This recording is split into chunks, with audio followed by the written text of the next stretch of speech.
қаптаған өсек аяң, жалған жала жабу, қауесет сөздер, бәрінен шаршадық. Өмірде кімсіз? Айнаға қараңыз. Достарыңыз жайлы айтып беріңізші, балалық шақтан келе жатқан достарыңыз. Енді бірінші класстан оқыған достарым, класстастарым бар, көбісі кетіп қалды. Оңаша отырған кезде ол достарды сағынасыз ба?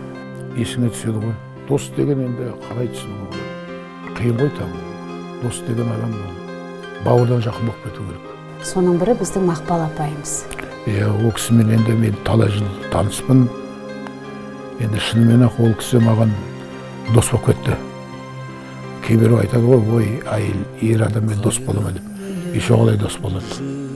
Кейбірі ойлайды, бұл достық анау шығар деп, ол қателеседі. Мен шын ниетпен доспын. Мен үйленген қызына өзім өкіл әкемен көмектесіп тұрамын, қолымнан келгенше. Ол Мақпалда мені көп ештеңе сұрамайды. Мен өзім байқаймын ғой, көрсем. Анда-санда барып көмек керек кезде беріп қоямын. Көп жағдайда кісілер кейбірі ойлайды, мынау, ой, Мақпал жақындап кетсе жүріп кетті дейді ғой. Жүріп кетті. Олай емес. Шын ниетіммен дос ретінде қабылдаймын. Ол да мені сол дос ретінде қабылдайды.